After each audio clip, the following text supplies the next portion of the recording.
باللہ من الشیطان الرجیم بسم اللہ الرحمن الرحیم الصلاۃ والسلام علیک یا سیدی یا رسول اللہ وعلی آلک و اصحابک یا سیدی یا حبیب اللہ۔ عابد نعیمی آفیشیل یوٹیوب چینل اور فیس بک پیج سے میں ہوں آپ کا میزبان محمد عابد نعیمی۔ محترم حضرات، بچہ جب پیدا ہوتا ہے تو سب سے پہلے والدین کو جس چیز کی فکر ہوتی ہے وہ اس کے اچھے مستقبل کی فکر ہوتی ہے۔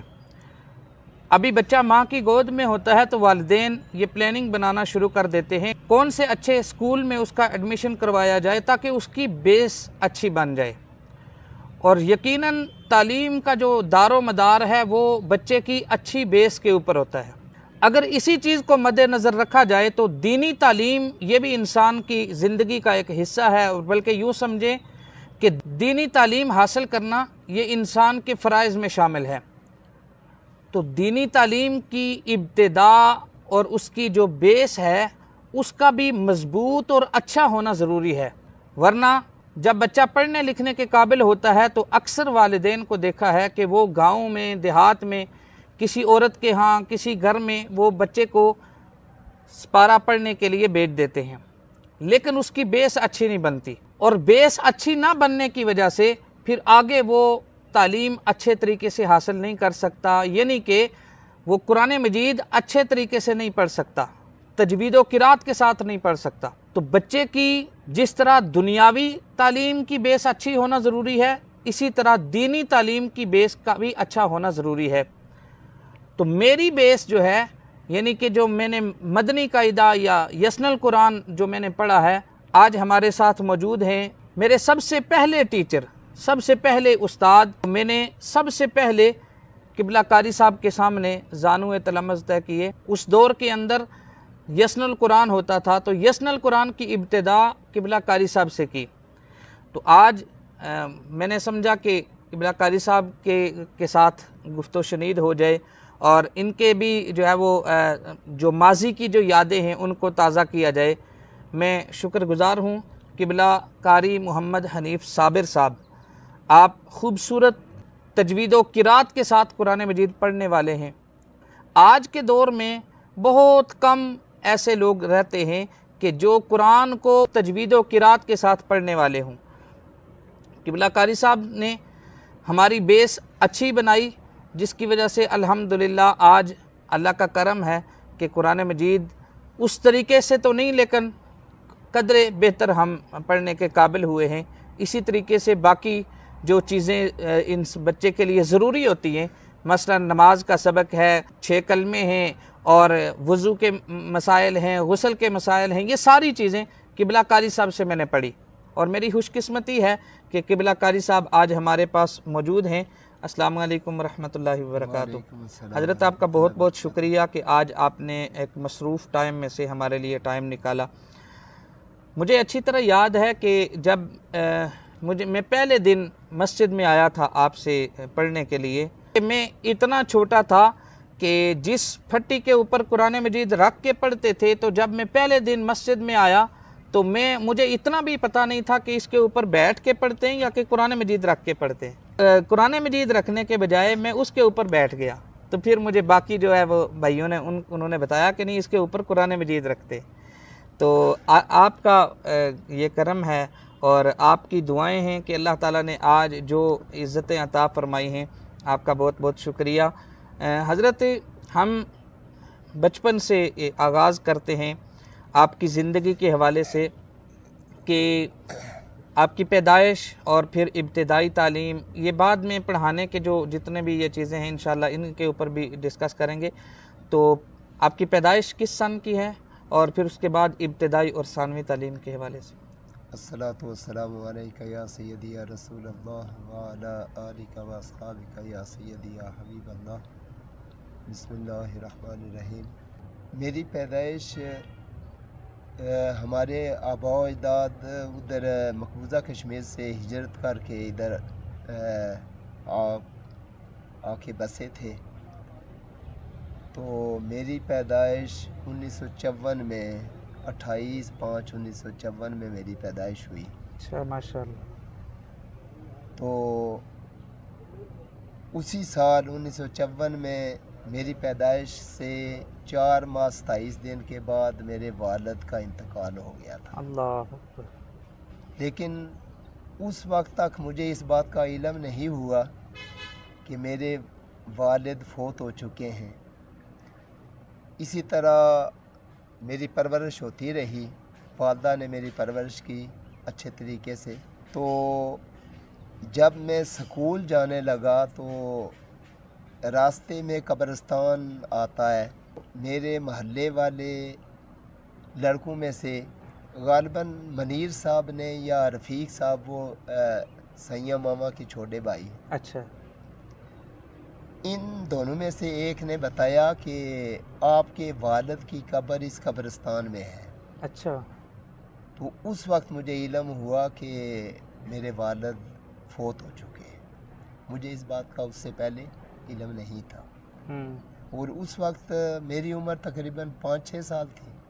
اتفاق کی بات ہے کہ میرے داخلے کے لیے میرے دادا جان میرے ساتھ گئے، اور میں کئی بار حیران ہوتا ہوں، یا تو گھر سے وہ کسی کاغذ پہ تاریخ پیدائش لکھوا کے لے گئے یا کیا معاملہ، تو انہوں نے کریکٹ میری تاریخ پیدائش 28/5/1954 لکھوائی۔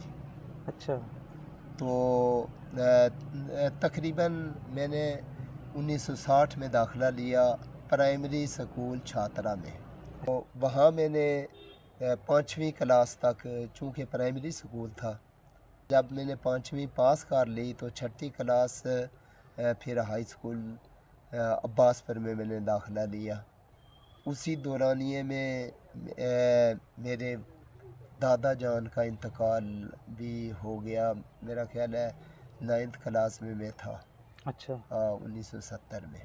پھر اس کے بعد 1974 میں نے سنی انفی دارالعلوم میں داخلہ لے لیا۔ اچھا یہاں مفتی صاحب عید پہ آیا کرتے تھے مولانا بشیر صاحب کے گھر، اچھا تو ادھر ہی بات ہوئی کہ میں نے کہا کہ میں 10th کا امتحان پاس کرنا چاہتا ہوں اور چاہتا ہوں کہ ادھر داخلہ بھی لے لوں۔ تو انہوں نے کہا کہ ٹھیک ہے، آپ ادھر داخلہ لے لیں تو ہم مدرسے کے خرچے پہ آپ کو 10th کلاس کا امتحان دلائیں گے۔ اچھا ادھر ایک ٹیچر ہوتے تھے خواجہ غنی صاحب، وہ ادھر سینئر ٹیچر تھے ہائی سکول عباس پر میں۔ وہ کہنے لگے کہ آپ کچھ یعنی پیریڈ لینے کے لیے آپ آیا کریں تو آپ کی تیاری کروائی جی جائے۔ تو پھر میں نے امتحان 1977 میں دیا، تو الحمدللہ کہ پہلے چانس میں میٹرک کا امتحان ماشاء اللہ۔ پاس کر لیا۔ پھر اس کے بعد سنی انفی میں ایڈمیشن لینے کے بعد سنی انفی میں کتنا عرصہ پڑھتے رہے، اور کون کون سی وہاں پہ کتابیں آپ نے پڑھی ہیں؟ بس ابتدائی کتابیں صرف نحو کی بالکل ابتدائی کتابیں، لیکن ساتھ ساتھ تجوید و قرات۔ اچھا 1980 میں واکنٹ میں چلا گیا، اچھا ادھر میرے پھپھا مولانا نذیر صاحب تھے، تو ان کے پاس گیا تو انہوں نے ایک مسجد میں مجھے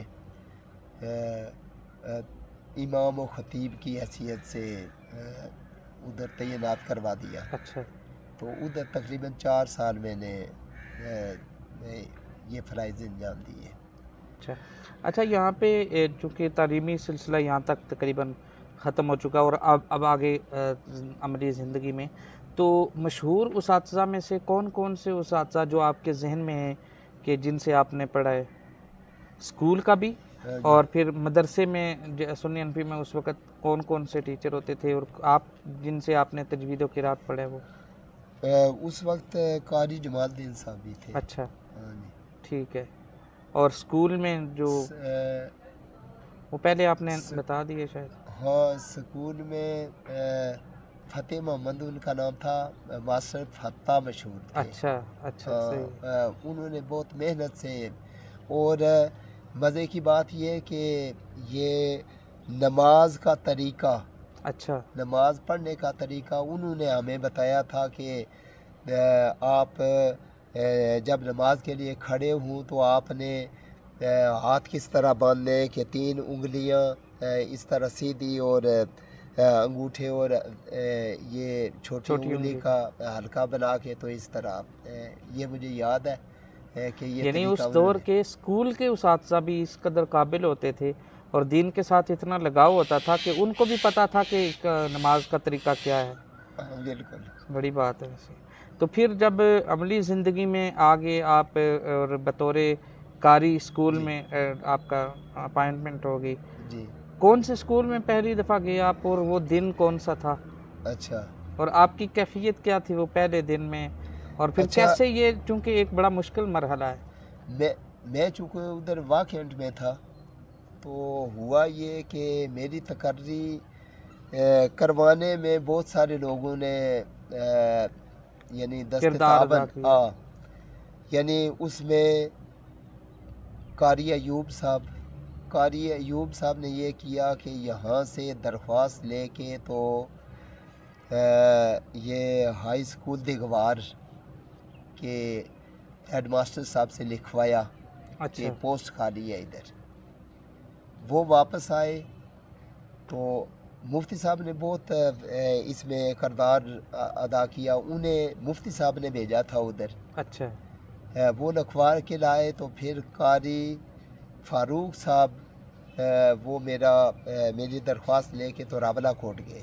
اچھا. تو چونکہ اس سے پہلے میں نے انٹرویو دیا ہوا تھا تو میرٹ میں میرا نام تھا تو وہ قاری فاروق صاحب گئے لیکن انہوں نے ٹال دیا, وہ تقرری والا معاملہ نہیں ہوا. اور اسی دورانیہ یعنی مفتی صاحب نے کیا کیا کہ ادھر قاری ایوب صاحب کو ادھر بھیجا, وہ واپس آئے تو قاری فاروق صاحب کو ادھر, تو مولانا بشیر صاحب میرے چچا اور سسر ہیں جی, انہیں میری طرف بھیجا. اس وقت یہ فون کا سلسلہ نہیں ہوا کرتا تھا, ادھر ادھر اگر مثلا کوئی اطلاع دینی ہو تو خود ہی جانا پڑتا تھا. اچھا. تو یہ ادھر پہنچے تو کہنے لگے کہ جس طرح بھی ہو صبح پہنچے رات کا سفر کر کے. اچھا. تو کہنے لگے کہ شام کو چلنا ہے اور صبح سحری کے وقت آپ نے گھر پہنچنا ہے. اچھا. وہ معاملہ یہ تھا کہ ایک اور آدمی یعنی تقرری کی کوشش کر رہا تھا. صحیح. اور وہ غیر قانونی تھا اس لیے کہ وہ انٹرویو میں شامل نہیں ہوا تھا. تو وہ کوئی یعنی لوگوں کی مدد سے وہ ادھر تقرری کروانا چاہتا تھا. تو انہوں نے یہ کہا کہ آپ رات کا سفر کریں, صبح سحری کے وقت پہنچیں تو یہ پتہ کریں ہمارے گھر میں ہی قاری فاروق صاحب واپس آ کے تو ٹھہریں گے, تو ان سے پتہ چلے گا کہ تقرری ہوئی ہے یا نہیں. تو پھر اگر نہیں ہوئی تو پھر آپ کو خود جانا پڑے گا. تو ایسے ہی ہوا. میں تقریباً 3 بجے رات کا سفر کر کے 3 بجے سحری کے وقت, اور اس وقت نومبر میں 3 آدھی رات ہوا کرتی تھی کیونکہ 6-6:30 بجے اذان 6 بجے اذانوں کا ٹائم ہوتا تھا. اچھا. 5:45 بجے. تو 3 بجے میں یہاں پہنچا, پتہ چلا کہ میری تقرری کا آرڈر نہیں ہوا. اچھا. تو پھر میں اور ان کی ہدایت کے مطابق میں اور قاری فاروق صاحب یہاں سے مال افسر صاحب کے گھر گئے. اچھا. اور مفتی صاحب کا بھی یہی حکم تھا. تو مال افسر صاحب ان کا گھر کس جگہ پہ تھا؟ وہ ہٹیاں. اچھا. خواجہ گنج. صحیح.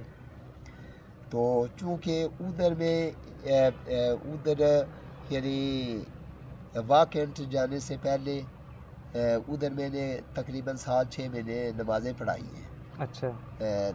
ادھر ہٹیاں میں تو ان سے اچھی واقفیت تھی.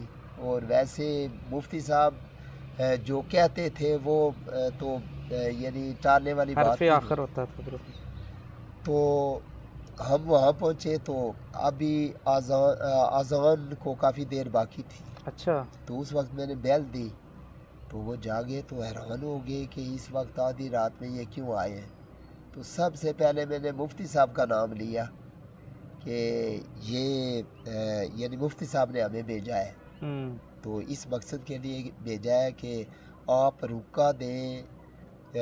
ان کے کزن تھے ادھر سیشن جج، اچھا تو ان کی طرف رکا لکھ کے دیں تاکہ وہ یعنی آگے آفیسر کو فون کریں. تو ایسے میرٹ میں تو میرا نام موجود ہے، تو وہ تقرری کر دیں. صحیح اور اگر آج تقرری نہ ہو سکی تو وہ دوسرا آدمی تقرری کروا دے گا. صحیح.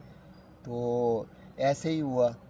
ادھر گئے، انہوں نے رکا لکھا، رکا لے کے تو میں 5 بجے گاڑی میں بیٹھ گیا.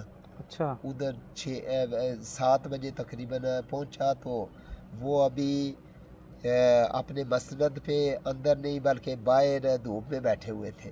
جج صاحب. ہاں جج صاحب. تو وہ جب ادھر آیا کرتے تھے تو میرے پیچھے وہ نماز پڑھتے رہے، وہ اچھے واقف تھے. تو پوچھتے ہیں کہ اتنا جلدی آپ کدھر آ گئے؟ تو میں نے وہ رکا دیا تو فوراً اٹھ کے جا کے فون کیا یہ ڈی جی او کو، اچھا ڈسٹرکٹ ایجوکیشن آفیسر کو، کہ اس طرح فلاں نام کا بندہ ہے، میں اسے بھیج رہا ہوں، میرٹ میں اس کا نام موجود ہے، تو اس کی تقرری کرنی ہے. تو میں گیا تو ڈی ای او صاحب پوچھنے لگے جج صاحب نے آپ کو بھیجا ہے؟ میں نے کہا ہاں. انہوں نے بیل دی تو یہ ہیڈ کلر کو بلایا کہ ان کی تقرری کی جائے. تو وہ کہنے لگے کہ اس وقت ٹائپنگ کرنے والا موجود نہیں ہے. جی. تو میں نے کہا بلکہ ایک اور ساتھی تھا، اس کا تبادلے کا آرڈر ہونا تھا. جی. تو اس نے کہا، مجھے اتنی واقفیت نہیں تھی، یعنی یہ پتہ نہیں تھا کہ کیا کرنا چاہیے. تو وہ کہنے لگا کہ آپ یہ لکھ کے دیں تو ہم باہر سے ٹائپ کروا کے لے آتے ہیں. صحیح. تو وہ ٹائپنگ ہوئی، پھر انہوں نے یعنی پروسیس مکمل کیا، ڈی ای او صاحب نے دستخط کیے، پھر نمبر لگا. اس کے بعد 1 بجے میں فارغ ہوا. تو اس وقت راولہ کوٹ سے 1 بجے بس آیا کرتی تھی. اس کے بعد ویگنیں تو چلتی تھی اجیرہ تک، لیکن عباس پر نہیں. تو میں نے سوچنا شروع کیا کہ مجھے جج صاحب سے ملاقات کرنی چاہیے یا بس میں بیٹھ جانا چاہیے. تو فیصلہ یہ کیا کہ بے شک بس نکلتی ہے تو جاتی رہے، میں جج صاحب سے ملاقات کروں گا. گیا تو انہوں نے پوچھا ہاں جی آپ کا کام ہو گیا؟ میں نے کہا ہو گیا ہے. تو ٹھیک ہے، میں آپ کو بتانے آیا تھا. تو انہوں نے سلام کیا، میں چلا آیا، ویگن پہ بیٹھا، جیرہ پہنچا. تو وہ گاڑی ابھی نہیں نکلی تھی، بس جیرہ سے آگے نہیں نکلی تھی، اسی میں بیٹھا تو ادھر پہنچ گیا.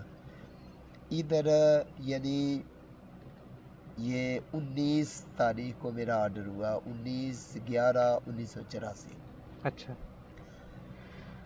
تو دوسرے دن میں نے، چونکہ 20 تاریخ کو اس آدمی نے راولہ کوٹ جانا تھا یہ اپنی تقرری کروانے کے لیے، اس نے پتہ نہیں وزیر اعظم سے لکھوایا ہوا تھا یا کس سے، اس وجہ سے.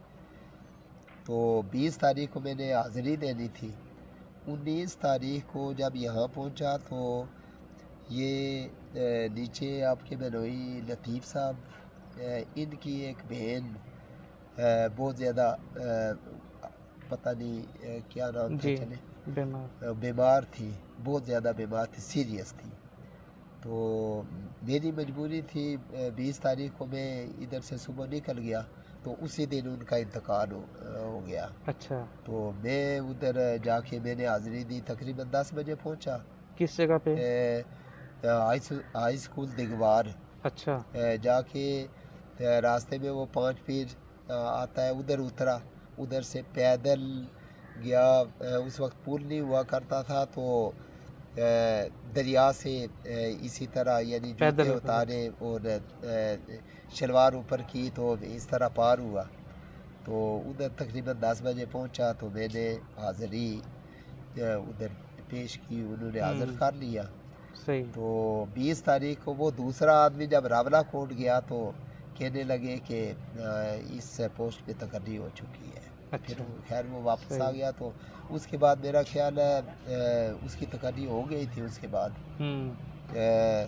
یہ قاری پوسٹ پہ نہیں بلکہ عربی ٹیچر پوسٹ پہ اس کی پھر تقرری ہو گئی تھی. اچھا, اس کے بعد پھر جب آپ کی تقرری وہاں پہ ہو گئی تو کتنا عرصہ ملازمت کی اور کہاں کہاں پہ تقریباً جو ہے وہ؟ میں ادھر آ کے بہت یعنی افسوس بھی مجھے ہوا, لیکن چونکہ مجبوری تھی. مجبوری کے علاوہ یعنی میری وائف کی تقرری ادھر ہو چکی تھی اس سے پہلے. اچھا, اس کے شادی اس سے پہلے ہو چکی تھی؟ نہیں, شادی تو 1982 میں ہوئی نا. اچھا. تو 1984 میں ایک ماہ اور 13 دن پہلے ان کی تقرری ہوئی اور 1 ماہ 13 دن کے بعد میری تقرری ہوئی. اچھا. ہاں, تو یہ میری مجبوری تھی, اس وجہ سے ادھر یعنی آنا تھا. یعنی جب آپ وہاں فیکٹری گئے اس سے پہلے شادی ہو چکی تھی؟ نہیں, فیکٹری کے دوران ہی ہوئی. اچھا اچھا, وہاں فیکٹری گئے اس کے بعد 1980 میں گیا تو 1982 نومبر 1982 میں میری شادی ہوئی. اچھا, صحیح, ٹھیک ہے. تو یہ تقرری ہوئی ادھر. اتفاق کی بات یہ کہ دیگوار جب نئی جگہ آدمی جاتا ہے بہت پریشان ہوتا ہے, اور میں ویسے بھی کافی عرصہ یعنی آؤٹ رہا. صحیح. تو ایک ٹیچر تھے فاروق صاحب, چودھری فاروق صاحب, وہ دن کو تو کچھ نہیں بولے. تو جب چھٹی ہوئی نا تو میں سوچ رہا تھا کہ ادھر یہ ہمارے جہانگیر صاحب ہیں جی, تو ان کا ننیال ہے ادھر. تو میں ادھر بلکہ ان کی نانی فوت ہوئی تھی. تو یہ درمیان میں وہ بات بھی مجھے یاد آ گئی کہ رمضان کا مہینہ تھا, ان کی نانی فوت ہوئی. یہاں سے ہم پیدل گئے, یعنی پورے محلے کے بڑے بڑے لوگ, جس میں میرے تیا درزی صاحب, یہ کیا کہتے ہیں عالم دین صاحب, مولانا بشیر صاحب نہیں, مولانا بشیر صاحب نہیں گئے تھے, باقی یعنی محلے والے سارے. تو اتفاق کی بات یہ ہے کہ ادھر میں نے زندگی میں سب سے پہلے نماز پڑھائی, اور نماز تراویح. اچھا, دیگوار میں؟ دیگوار میں, یعنی وہ سارے لوگ ادھر اکٹھے تھے نا, فاتحہ خوانی کے لیے گئے تھے. تو ادھر میں نے سب سے پہلی نماز ادھر پڑھائی ہے, اور نماز تراویح پڑھائی. تو جب میں نے حاضری دی نا سکول میں, سوچ رہا تھا کہ ان کے گھر جاؤں گا, جائزہ لگاؤں گا کہ اگر ادھر مثلا کچھ حالات میرے لیے سازگار ہوئے تو ادھر ہی کچھ عرصہ قیام پذیر ہوں گا, نہیں تو پھر اور سوچوں گا. لیکن اللہ کے اس پیارے ٹیچر نے ایسا کرنے ہی نہیں دیا. وہ ماسٹر فاروق صاحب. اچھا. جب چھٹی کا ٹائم ہوا تو میری انگلی پکڑی اور اپنے گھر لے گئے, ادھر قریب ہی تھا گھر ان کا. تو میں نے کہا چلے آج پہلا دن ہے, تو انہوں نے ایسا کیا. دوسرے دن بھی پورا دن نہیں بولے, تو چھٹی کے وقت کہنے لگے کہ قاری صاحب یہاں آپ سال رہے, 10 سال رہے, مہینہ رہے, 2 مہینے رہے, آپ میرے گھر قیام پذیر ہوں گے. بڑی بات ہے, ورنہ آج اس دور میں کون کسی کو برداشت کرتا ہے. اور میری انہوں نے اتنی خدمت کی ہے کہ میں کبھی بھی نہیں بھول سکتا. اور یعنی خاص کر وہ صبح مکئی کا پراٹھا, وہ آج بھی اس یعنی میری زبان میں اس کی اس کا ذائقہ آ رہا ہے. بہت ہی پیارے حیات ہیں اس وقت؟ جی حیات ہیں وہ اس ہاں وقت؟ موجود ہیں اور ملاقات ہوتی رہتی ہے؟ ہاں ہوتی رہتی ہے. ادھر یہ یعنی بابو مشتاق صاحب جی جی ان کے ماموں لگتے ہیں. اچھا اچھا. ہاں یعنی اس دور میں لوگوں کے دل کے اندر ایک دوسرے کا پیار تھا، ایک دوسرے کے لیے جگہ ہوتی تھی. اچھا اب جیسے آپ فرما رہے ہیں کہ قبلہ مفتی صاحب نے یہاں سے ایک بندے کو ادھر بھیجا، پھر دوسرے کو ادھر بھیجا، پھر وہ ساری تگدو تھا، یہ صرف آپ کے لیے، اور آپ یہاں پہ موجود بھی نہیں ہیں. تو یہ کتنی بڑی بات ہے نا کہ اس دور کے اندر لوگوں کے اندر کتنا خلوص تھا. آج یہ چیزیں نہیں نظر آتی. صحیح بات ہے. آج یہ تو وہ اتفاق کی بات یہ کہ ایک ماہ اور 10 دن کے بعد میرا تبادلہ ہو گیا ادھر سے. اچھا. اور وہاں ایک بھی آدمی راضی نہیں تھا کہ میں ادھر سے یعنی تبدیل ہو کے ادھر جاؤں. یعنی بلکہ اس دورانیے میں ان کے بیٹے بیٹیاں بانجے بھتیجے وہ سارے میرے پاس قرآن پاک پڑھنا شروع ہو گئے تھے. بلکہ ان کے والد نظر سے یعنی نابینا تھے. اچھا. لیکن پکے نمازی تھے اور ان کی نماز پہ مجھے رشک آتا تھا. اور میں کہتا تھا کہ میں پنڈی جاؤں گا تو ادھر سے صاف لاؤں گا. اچھا. اور یہاں جماعت سے تقریباً سارے وہ گھر والے نمازی. تو میں سوچ رہا تھا کہ جماعت سے نماز پڑھایا کروں گا ادھر ہی. اور بچے پڑھ رہے تھے تقریباً 10-12 بچے ان کے ادھر پڑھ رہے تھے گھر کے اندر.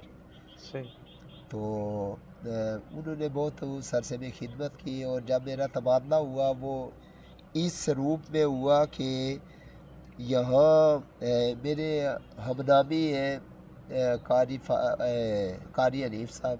جی. یہ جلاریوں کے رہنے والے ہیں. جی. ان کے اوپر کوئی کیس آ گیا، قتل کا کیس.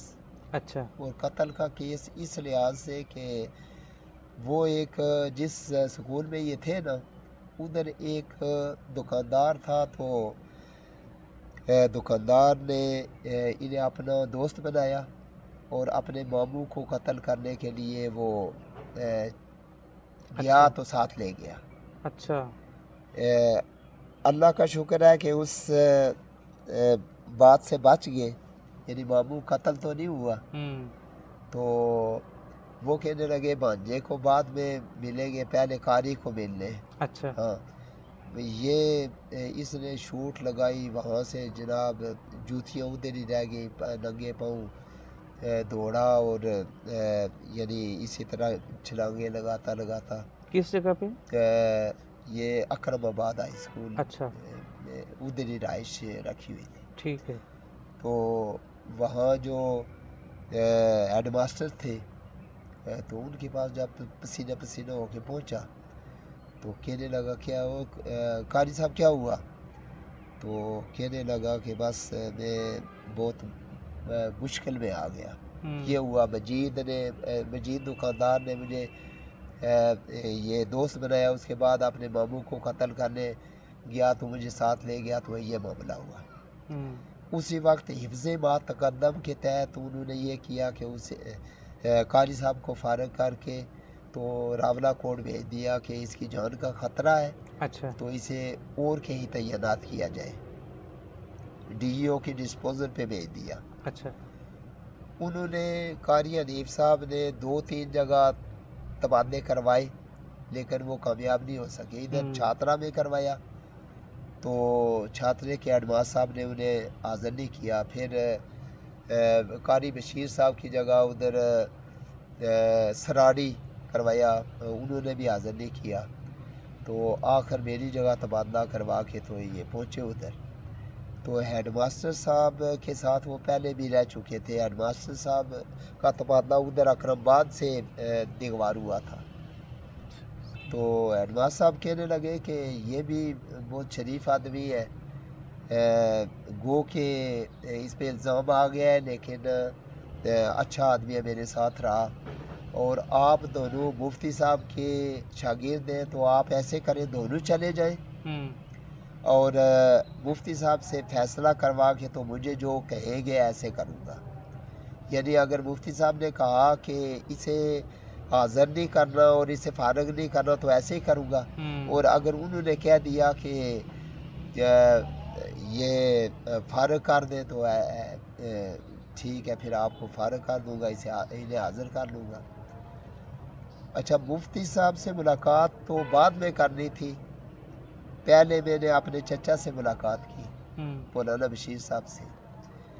تو وہ کہنے لگے اس کی روزی کا مسئلہ ہے تو کوئی بات نہیں، آپ اکرم آباد بلکہ اس سے آسان سفر ہے، تو آپ یہ کریں کہ ادھر سے یہ فارغ ہو کے تو اکرم آباد چلے جائیں. میں نے ان کے کہے پہ واپس گیا، ادھر سے یعنی فراغت حاصل کی اور اکرم آباد پہنچا. 20/11 کو ادھر حاضری دی تھی، 20/11/84، اور 29/12 کو ادھر سے فارغ ہوا، 29 یا 30 کو. تو 1/1/85 کو ادھر جا کے حاضری دی. اچھا، 1 جنوری 1985 اکرم آباد میں. تو اکرم آباد میں 4 سال ادھر گزارے. ادھر سے میرا تبادلہ ہوا، یعنی پوری سروس میں میرے تبادلے ہی ہوتے رہے، اور 11 اسٹیشن پہ میں تبدیل ہوا. اچھا، کتنی عرصہ آپ نے ملازمت کی ہے؟ 29 سال 5 دن. اچھا، ہاں. اور پھر تبادلے کتنے ہوئے اس عرصے میں؟ تبادلے 11ویں اسٹیشن سے میں ریٹائر ہوا. اچھا، یعنی یہ آپ کی یعنی ساری زندگی جو ہے 4 سال ادھر اکرم آباد رہا، ادھر عباس پر تبادلہ ہوا. اس دورانیے میں قاری صادق صاحب کی بیگم فوت ہو گئی، تو ان کا تبادلہ ہوا تروٹی میرے ماموں قاری سخی صاحب کی جگہ. انہوں نے فرید شاہ صاحب کی مدد سے وہ تبادلہ منسوخ کروایا، پھر انہوں نے بحال کروایا. چلیے، یہ سارا مطلب وہ درمیان میں تبادلے ہوتے رہے سارا. تو والدہ کا انتقال کب ہوا؟ والدہ کا انتقال 1990 میں. اچھا، آپ کی والد جب انتقال کر گئے، پھر آپ کی والدہ کے ساتھ شادی آپ کے تایا جان سے ہوئی؟ ہاں جی. اچھا، آپ کے تایا جان سے پھر آگے دوسرے بھائی جو بہن بھائی ہیں وہ 4 بہنیں اور 4 بھائی. اچھا، صحیح ہے. جن میں یعنی 2 بہنیں فوت ہو چکی ہیں، 2 بھائی فوت ہو چکے ہیں، 2 بہنیں اور 2 بھائی موجود ہیں. جی، صحیح. لکھی. اب حال میں جو ہے وہ آپ امامت کے فرائض سر انجام دے رہے ہیں؟ ہاں، یعنی جب میری 60 سال عمر ہوئی نا تو آخری چلے.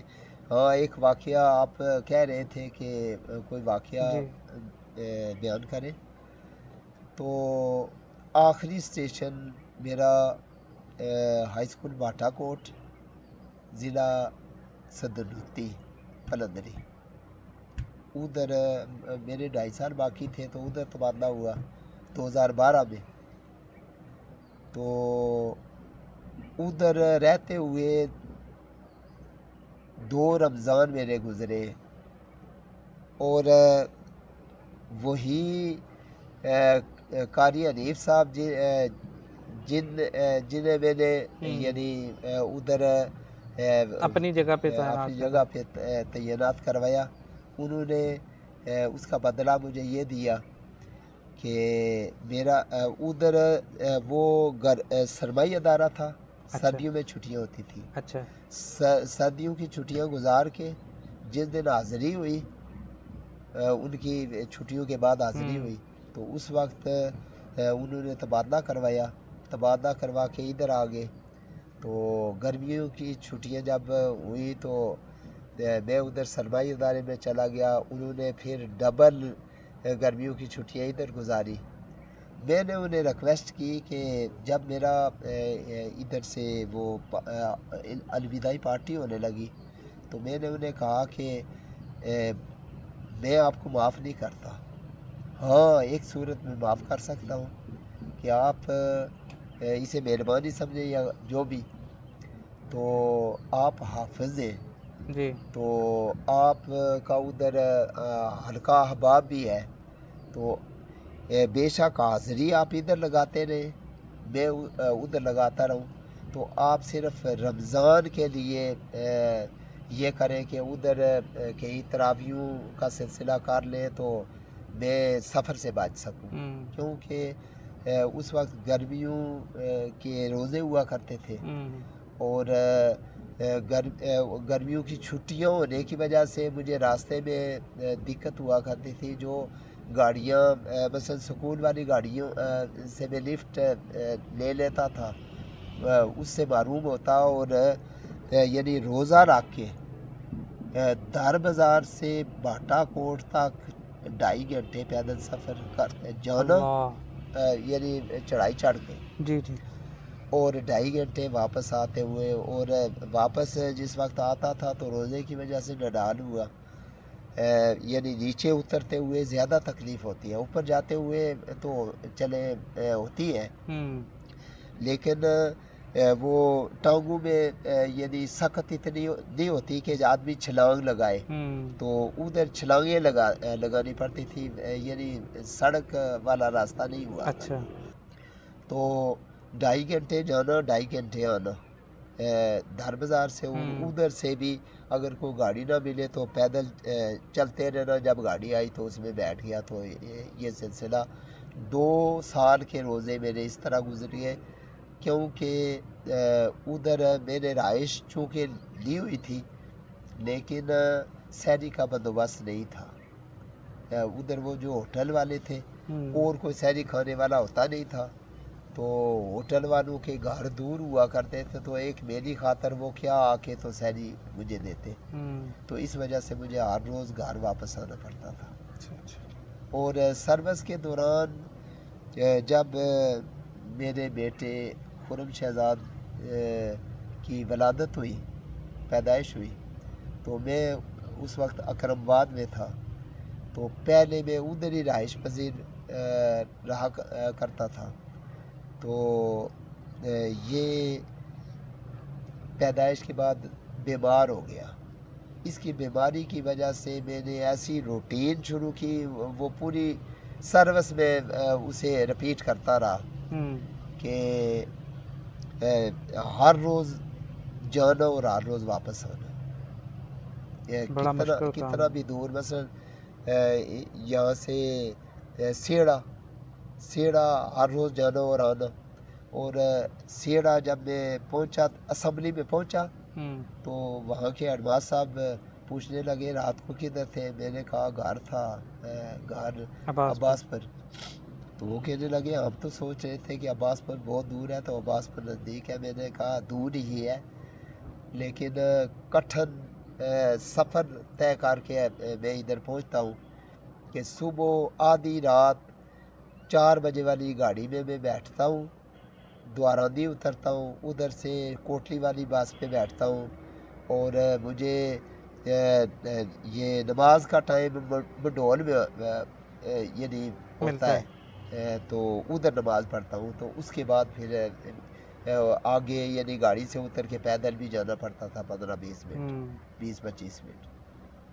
تو یہ معاملات پوری سروس میں، یعنی ایک تو سب سے زیادہ میرے تبادلے ہوئے، اور میرے مقابلے میں میرے کزن قاری مجید صاحب تروٹی والے، وہ تروٹی میں ان کی تعینات یعنی تقرری ہوئی، اور ادھر سے انہوں نے ساری سروس ہی ادھر کر، ساری سروس ادھر ہی، یہ اللہ تعالیٰ آپ نے جو محنت کی ہے اللہ تعالیٰ اس کی آپ کو جزا دے، آپ نے طالب علموں کو پڑھایا ہے، اور آج وہ اسٹوڈنٹ کوئی کسی جگہ پہ ہوگا، کوئی کسی جگہ پہ ہوگا، ہاں کئی ملتے رہتے ہیں، یقیناً لیکن قرآن مجید پڑھانے کا جو اجر و ثواب ہے وہ تو اللہ تبارک و تعالیٰ ضائع نہیں کرتا۔ صحیح بات ہے، جی شکریہ۔ آخر میں آپ کوئی پیغام قرآن مجید کے حوالے سے اگر دینا چاہیں؟ بچے لاپرواہی کرتے ہیں اور والدین بھی، یہ پچھلے دنوں میری کوشش ہوئی کہ ہمارے مسجد میں نمازیں پڑھا، تقریباً 3 سال سے ادھر نمازیں پڑھا رہا ہوں اپنی مسجد میں، کنولی مسجد میں، تو میں نے دیکھا کہ بچے پین شرٹ میں آتے ہیں، اور کئی بچے شرٹ آف بازو والی، اور پھر جب وہ سجدے میں جاتے ہیں تو یعنی ان کی شرٹ کم اوپر ہو ہوتی ہے جاتی جی ہے ایسے. تو میں نے تحریک کی کہ بچے شلوار قمیص میں آئیں. کئی والدین نے آبجیکشن کیا کہ ہم کم آمدنی والے لوگ ہیں، پینٹ شرٹ یہ لنڈے سے 100 روپے کی مل جاتی ہے، وہ اگر پورا ہفتہ نہ دھوئی جائے تو میلی نہیں نظر آتی. میں نے کہا کہ میلی نظر آنا اور بات ہے، لیکن اسے پاک ہونا ضروری ہے مسجد میں جانے کے لیے، نماز پڑھنے کے لیے. تو آپ کیا سمجھتے ہیں کہ اگر داغ اس کا نظر نہیں آتا تو وہ پاک ہے؟ وہ تو ناپاک ہے. تو الحمدللہ کہ 3 ماہ کی کوششوں سے وہ سارے بچے شلوار قمیص پہننا شروع ہو گئے، اپنی ٹوپی گھر سے پہن کے آتے. تو شومی قسمت کے کچھ وقفہ ہوا درمیان میں، وہ قاری خلیل صاحب نماز پڑھانا شروع ہوئے، تو اس وقت آہستہ آہستہ بچے آنا بھی بند ہو گئے، اور یعنی دوبارہ پینٹ شرٹ انہوں نے شروع کر دی. ہر والدین کو چاہیے کہ قرآن پاک کی تعلیم بچوں کو، یعنی جیسا کہ ابتدا میں آپ نے فرمایا تھا کہ کسی بنیاد اچھی کرنے کے لیے اچھے کسی ٹیچر کو کے پاس انہیں پڑھایا جائے، کیونکہ ایک بار غلط پڑھنے سے دوبارہ اسے صحیح کرنا مشکل ہوتا ہے، اور شروع سے اگر اس کی بنیاد بہتر ہو تو پھر وہ آسانی ہوتی ہے. چلیں، بہت بہت شکریہ آپ کا، آپ نے خصوصی ٹائم دیا. اللہ تعالیٰ آپ کے صدقے ہمیں بھی نیک اعمال کی توفیق دے، اور آپ کے نقش قدم پر چلنے کی توفیق دے. آپ کی ہماری زندگی میں آپ کا ایک بہت بڑا کردار ہے، اور میں سمجھتا ہوں آج بھی اگر میرا تلفظ بالکل تو صحیح نہیں ہے لیکن قدر حال بہتر ہے تو وہ آپ کی وجہ سے ہے. اللہ تعالیٰ اس کا بھی آپ کو اجر دے، اور اللہ تعالیٰ آپ کی جو محنت ہے اس کا صلہ دنیا میں بھی اور آخرت میں بھی آپ کو عطا فرمائے.